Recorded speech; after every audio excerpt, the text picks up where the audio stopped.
Memory transcription subject, Slanik, Venlil Space Corps. Date, standardized human time, January 14th, 2137. Human and Kolshian casualties escalated as the firefight raged on in the tight corridor. The enemy had shifted their tentacled forms behind cover, and their response was measured. I was impressed with their level-headedness under the circumstances. My claws popped off covering shots while Marcel pried a panel open with his bare fingers for us to duck behind. It was shabby cover, but it was better than nothing. The two of us awkwardly situated our rifles and peppered the Kolshians with fire. Our foes had found a robust set of tanks and storage containers to crowd behind, daring humans to charge straight into a stream of bullets. UN transports had breached in other areas of the station too. At least that would discourage the enemy from summoning backup to one locale. Even with just the forces present, I wasn't sure how the Predators could flush out opponents from their resilient fortifications. Fucking hell, Slanik. Marcel adjusted his helmet. His eyes darted from side to side, searching for a strategy. There's only one way into the living areas of the station, and it's through them. I found a careless indigo leg poking out behind cover and steadied my aim with a cue to Marcel. My bullet zipped toward its mark, tearing through the flabby flesh. A howl of pain could be faintly heard through the deafening exchange of gunfire, and the Kolshian's leg buckled. The human was ready to finish my kill when the hobbled enemy toppled into the open. My best friend placed a clean shot through their brain as soon as they hit the floor. I drew some ragged gasps. There's a dozen of them, give or take, and I don't think grenades'll do much here in all that clutter. We just gotta keep shooting them. The Predator popped off a series of shots, making sure to keep his head below the ajar panel. Our impromptu cover was impairing our sightlines a bit, though in this case, I was sure the binocular eyes helped him focus on a narrow range of vision. Marcel stole peeks at the areas the Kolshians hunkered down in, risking the elevated sightlines for a few seconds. A wicked smile crossed his face, and that murderous delight sent a chill down my spine. What if we didn't shoot them? The human asked. I watched in confused silence as Marcel's aim crept away from the soldiers. I couldn't tell what he was looking at. There was little more than clutter and pipes in the shaft. He closed one binocular eye and inhaled through his stomach for several seconds. It was easy to picture him as a hunter, crouched in the grass, checking that his aim was true. His finger hooked around the trigger, and as a result, a small flame appeared from a stout tank. It seemed to be the standard emergency oxygen supply, which could be used to fill spacesuits in the event of an emergency or required maintenance. The flaming tank violently failed, creating a chain of high-pressure flames from others nearby. Screams came from the sheltering Kolshians, and a series of explosions sounded down the tunnel. The Kolshians flailed about from within the blazes. They were easy targets for the Predators to mop up. Human soldiers backed their wounded deeper into the tunnel, ensuring that they were cleared of the blasts. A handful of our troops had the good sense to deploy fire retardant measures and managed to quell the blazes after several minutes. The station's built-in fire suppression systems helped, with overhead sprinklers drenching us. Marcel pressed two gloved fingers to his forehead before snapping them down with a sly grin. Why engage in a tough gunfight with unclear results when you can incinerate the enemy? Humans, so observant under extreme stress. That's my best friend there. I absorbed the shouted reports being passed around and took the cue to move forward. We'd cleared the path into the living areas with an unusual tactic. That meant we could discover what happened to the station's inhabitants and what the Kolshians were up to. It was possible that we'd encounter mangled human corpses. Sympathy swelled in my chest for the civilian Terrans trapped here, trying to protect their friends. Stay alert, Slanik, Marcel murmured. These are conniving fuckers. I wouldn't put traps or even a dead man switch past them. If they can't have these DOSA, they might decide nobody can. I flicked my ears. Killing a bunch of your kind might be a worthy sacrifice to them. Using civilians as bait. I understand the risks.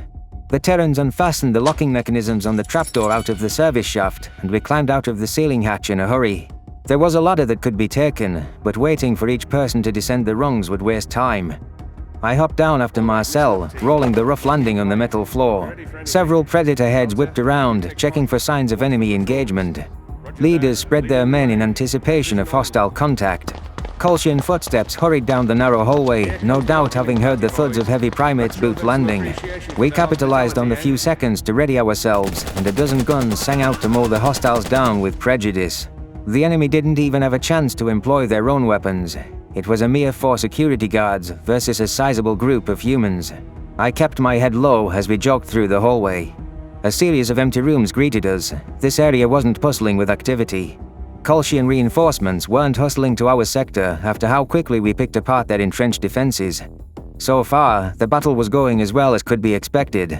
We needed to locate some civilians and start to evac victims while our comrades kept the pressure on in other compartments. "Why don't we check the med bay?" I shouted. "That's a logical place to start for re-education." Just like that Takan Dr. Zahn who wanted to whisk me off. A human leader narrowed his eyes. Not a bad idea, Veni. How do we locate the medical areas? "This seems to be the mess halls, games rooms, lounges and so on. If it's a standard design, we're adjacent to the personal quarters now," I explained. "Work stuff will likely be closer to the center, with the medical areas having a separate wing. There should be signs of a raised paw pad, the doctor symbol like your Red Cross." Very well. Lead the way, since you seem to know the ins and outs. I scampered to the front of the pack with hesitancy. It was a bit unnerving to feel the predators tailing me and to know their guns were at my back. My own weapon was ready in my grip as I turned left down the hall. My eyes were peeled for any sign of the doctor's symbol or a directory. It took minutes walking past several spaces devoid of any souls to encounter a paw pad sign. I tossed my head, indicating for the Terrans to follow down the dimly lit corridor. The silence was eerie, so I strained my ears for any sign of noise. The sounds of pain screams, the unmistakable wail of a human, stopped me dead in my tracks. I could detect the noise ahead, though the Terran soldiers had yet to catch on. "Do you hear that?" I hissed. Screams. Our senior enlisted leader turned his ear before his eyes widened. Double time! Move it, people! Split up if needed! Clear every room of civilians yesterday! The predator's long legs left me in the dust as they hoofed in the direction of their people. With the agonized cries to attract them, the guidance of a Venlil was no longer needed. I sprinted as quickly as I could, but Marcel scooped me up in his arms before I got far. My human rushed in the noise's direction and set me down once we reached the labs. His hazel eyes scanned for rooms that hadn't been cleared, and he pointed to a small lab. The light could be seen flicking off from under the door, giving away that someone was in there. It wasn't clear if it was an enemy, but the humans and the Dosser should be pleading for rescue, not hiding. Marcel pressed his shoulder against the wall, and at his signal, I kicked the door open for him. I filtered in behind the muscular predator, who was bellowing commands in a bone-chilling tone to get on the ground. Two Kolshians dismounted stools on Marcel's orders, though without the fear befitting someone's first encounter with an enraged human. Microscopes sat abandoned on the counters, with cell slides up for examination. These seemed like unarmed scientists. Their raised tentacles suggested they were trying to surrender. After the false surrender at the Tillfish extermination office, I was wary of these aliens. However, the Kolshians were compliant in sprawling out on the ground. Marcel carried only a single pair of handcuffs and cursed to himself. He ordered me to watch one as he snapped plastic bands around the other's arms. The scientists didn't try any dirty tricks, looking a little amused by the humans' unwillingness to kill them. I'm anything but amused. Why is Marcel taking prisoners when they clearly deserve death?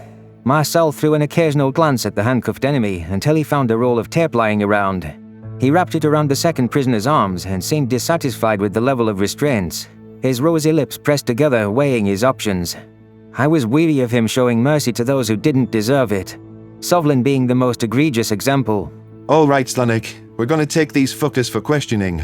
The red-haired Terran wiped perspiration from his brow and hoisted the cuffed Kolshian to her feet. Keep an eye on that one until I return. I'll be back as quick as I can after handing this jackass off to our team.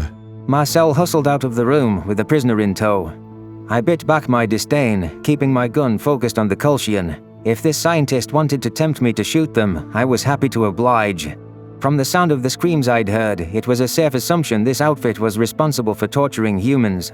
My contemptful gaze studied the tape on the lavender tentacles, and the thing dared to ask me a question. "Do you have a name, Venlil?" The Kolshian queried. Anger caused my grip on the gun to tighten. "Yes, but you don't get to use it." "My name is Navarus. You want to question me on what we did here? Oh, I'd love to spell it out for you and any of those ugly-eyed freaks. We can take away everything that makes them unique, that makes them predators in a flash." "What did you do? You fucking monster!" It's funny. You depress their central nervous systems, they grow sleepy and confused. They barely even know who they are. Goodbye, violent demons. We only tried that on 25% of the group, to measure the effects of the cure with and without it. A control group is scientific. The cure? You didn't.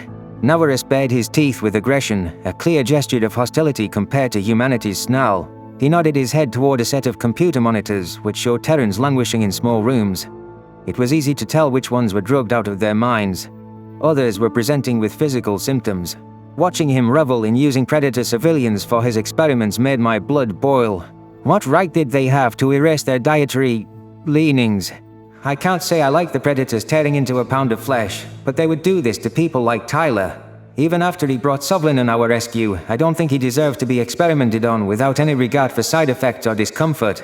I couldn't imagine humanity without their fervor, reduced to little more than prey. This was what would have happened to Earth if the Kolshians realized centuries ago that the primates could be converted. The only solace was that the scientist hadn't gone after their eyes or inflicted significant wounds. More fury threatened to overtake me as I began to wonder what they planned to use this research for. Some of them are vomiting, but we're inclined to believe it's not from the cure. Navarus continued. It's mainly from the ones on the higher doses of the depressants, and these humans react much more positively to herbivory than the prideful Arxer, which was surprising. Our previous hypothesis was that predators are too arrogant to sustain themselves on leaves. I swished my tail in indignation. Some of them choose to only eat leaves. You know nothing about humans, and you treat them like animals. Yes, it might be worth keeping a few around with significant modifications. Something salvageable. We confirmed that the cure prohibits them from flesh eating, so now they don't have the option to eat living creatures. How did you confirm that? We fed one of them its own rations. Was hysterical watching it asphyxiate and turn all red.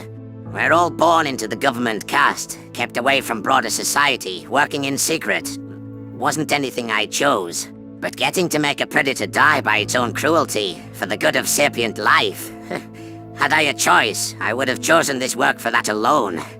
Ringing surfaced in my ears, and fury made it difficult to string thoughts together. This Kolshian deserved to die after bragging about genetically modifying, drugging, and killing human civilians.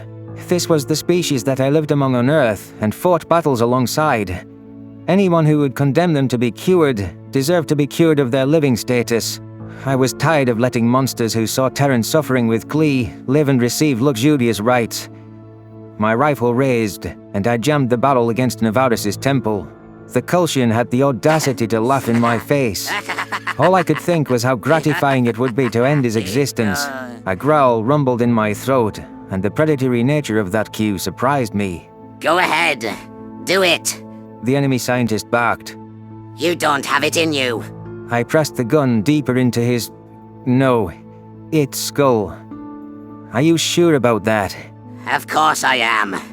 You and Lil are the weakest species in the galaxy. You couldn't stand up for yourselves against a dosser using their whiskers as a knife. Just look how scared...